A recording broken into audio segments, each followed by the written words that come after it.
damai sejahtera dari Allah Bapa kita dan dari Tuhan Yesus Kristus menyertai kita. Saudara-saudara, setelah Salomo diangkat menjadi raja, dia melakukan langkah-langkah politis untuk memperkuat kedudukannya. Nah, dia tidak memiliki kemampuan berperang seperti ayahnya. Dengan kata lain, kemampuannya di dalam bidang militer itu sangat terbatas. Yang kemudian dilakukan oleh Salomo itu adalah melakukan perkawinan-perkawinan politis.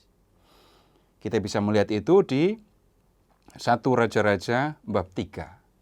Salomo menjadi menantu Firaun, raja Mesir. Kemudian dikatakan juga begini, ia memperistri putri Firaun dan membawanya ke kota Daud sampai ia selesai mendirikan istananya dan rumah Tuhan serta tembok sekeliling Yerusalem. Nanti di teks yang lain dikatakan bahwa Salomo mempunyai banyak istri dari kerajaan-kerajaan tetangga. Dengan menjalin hubungan perkawinan dengan kerajaan-kerajaan tetangga, Salomo berharap bahwa mereka akan menjadi sahabat dan tidak akan menjadi musuh yang akan menyerang Israel. Nah, kemudian pada suatu kesempatan Salomo memikirkan sesuatu yang lain. Dia masih muda ketika diangkat menjadi raja. Padahal rakyat yang harus dia pimpin itu jumlahnya besar. Dan rakyat itu bukan miliknya, melainkan milik Tuhan. Nah, pada suatu kesempatan, Salomo pergi ke tempat suci yang terdapat di Gibeon. Kemudian dia mempersembahkan korban, dan kemudian tidur di tempat suci itu. Nah, dalam mimpinya, Salomo bertemu dengan Tuhan. Kita perlu mengingat saudara-saudara bahwa dalam perjanjian lama bahkan dalam perjanjian baru, mimpi itu sering kali digunakan oleh Tuhan untuk menyampaikan kehendak-Nya. Dalam perjanjian lama kita ingat Yusuf yang memiliki kemampuan untuk menafsirkan mimpi dan dia sendiri mendapatkan mimpi dari Tuhan. Dalam perjanjian baru kita bertemu juga dengan Yusuf, suami Maria, yang dijumpai oleh Allah dalam mimpi. Ketika menjumpainya dalam mimpi, Tuhan berkata begini, mintalah apa yang perlu kuberikan kepadamu. Dan kemudian Salomo menyampaikan permohonannya. Dia berkata begini kepada Tuhan, ya Tuhan, Engkau telah mengangkat hamba-Mu menjadi raja menggantikan Daud ayahku. Sekalipun aku masih muda belia dan belum berpengalaman. Hamba-Mu ini berada di tengah-tengah umat-Mu yang telah Kau pilih, umat yang besar, yang tidak terhitung dan tidak terkira banyaknya.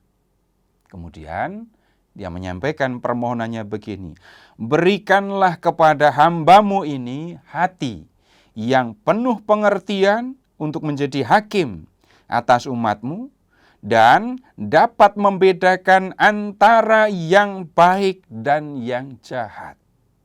Sebab siapakah yang sanggup menjadi hakim atas umat-Mu yang besar ini? Dan permohonan Salomo ini diperhatikan oleh Tuhan. Tuhan berkenan kepada permohonan Salomo ini. Dan kemudian Tuhan berkata begini, Engkau telah meminta hal itu dan tidak meminta umur panjang dan kekayaan untuk dirimu sendiri, serta tidak meminta nyawa musuhmu, melainkan meminta pengertian untuk menegakkan keadilan. Maka aku melakukan sesuai dengan permintaanmu.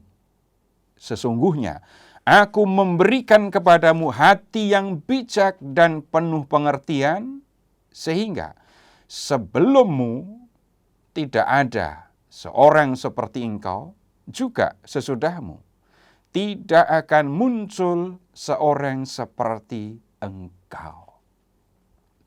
Salomo memohon kebijaksanaan, memohon kemampuan untuk membedakan mana yang baik dan mana yang jahat.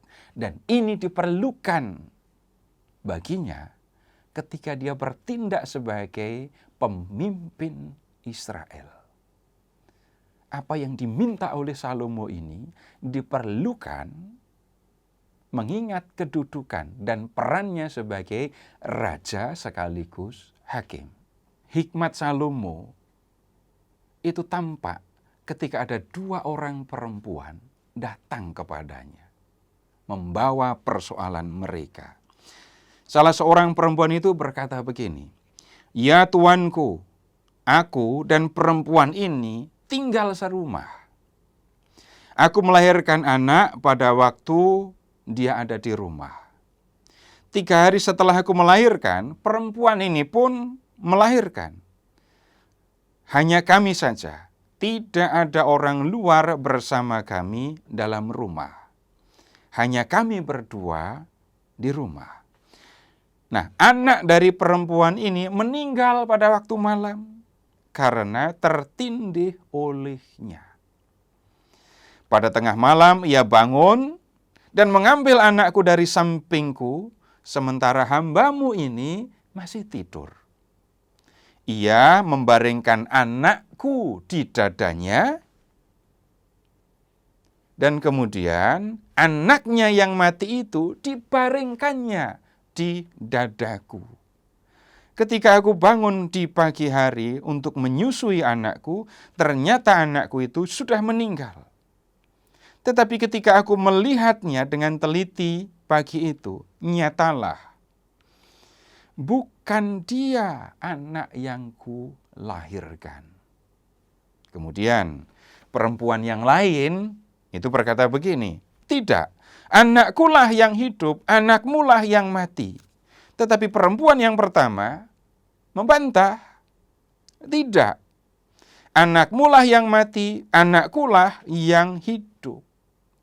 Mereka berdua bertengkar di hadapan raja.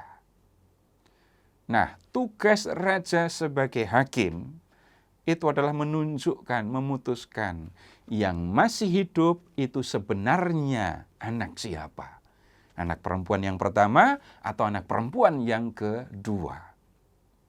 Nah, setelah mendengar pertengkaran 2 orang perempuan ini, Raja Salomo berkata begini, "Ambilkan aku pedang."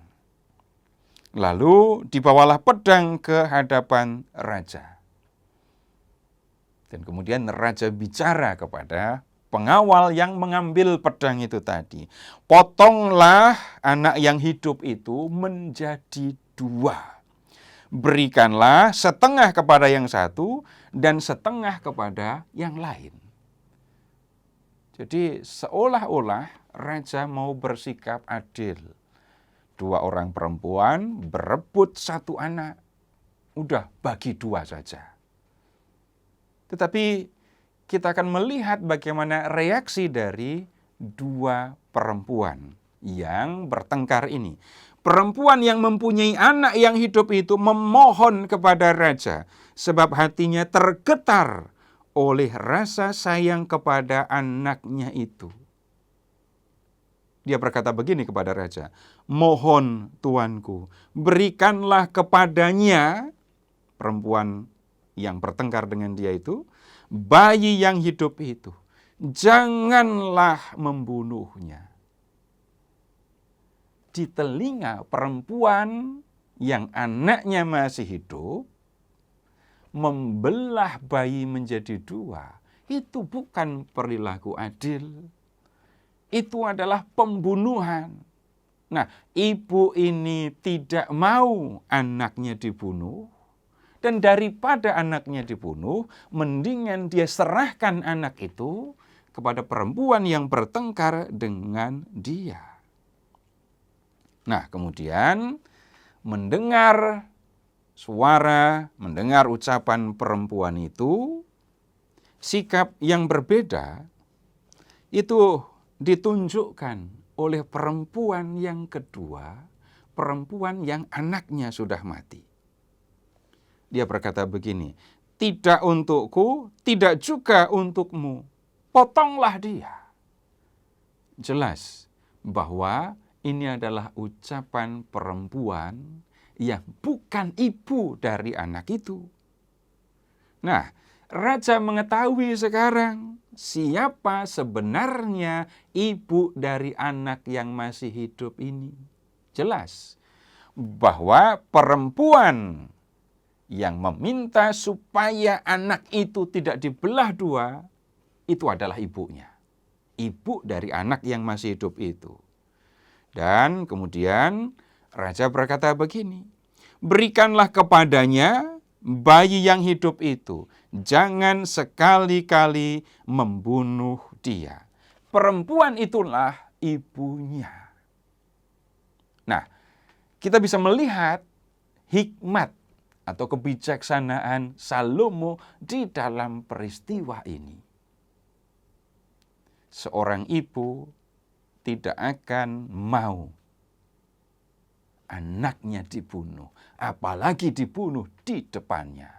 Itu yang ada di dalam pikiran Salomo. Tetapi kemudian yang dia ucapkan itu adalah, ambil pedang, belah anak ini jadi dua. Nah, ucapan Salomo inilah yang memancing reaksi dari dua perempuan, dan dari situlah Salomo mengetahui siapa sebenarnya ibu dari anak yang masih hidup ini. Dan kemudian dari permohonan Salomo ini kita bisa belajar. Salomo dikatakan tidak meminta kekayaan, tidak minta umur panjang, tidak meminta nyawa musuhnya, tetapi meminta hikmat, pengertian untuk membedakan yang baik dan yang jahat. Apa yang diminta oleh Salomo ini tidak hanya diperlukan oleh Salomo. Setiap orang yang percaya kepada Tuhan memerlukan kebijaksanaan ini. Tahu membedakan yang baik dan yang jahat. Tahu membedakan mana yang dikehendaki Tuhan dan mana yang tidak.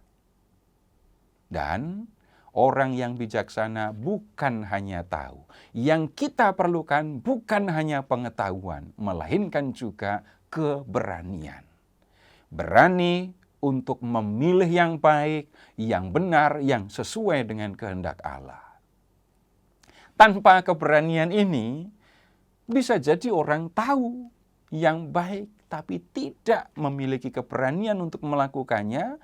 Dan kalau itu yang terjadi, maka pengetahuan itu tidak menuntun perilakunya, maka pengetahuan itu tidak ada manfaatnya untuk kehidupannya. Jadi, selain memohon hikmat, kita juga perlu memohon keberanian dan kemampuan untuk melakukan apa yang benar, apa yang dikehendaki oleh Tuhan. Hanya dengan cara seperti itu, saudara-saudara, kita menjadi hamba Tuhan yang mendengarkan firman Tuhan, yang mengerti kehendak Tuhan, mengerti yang baik, dan kemudian melakukan apa yang dikehendaki oleh Tuhan.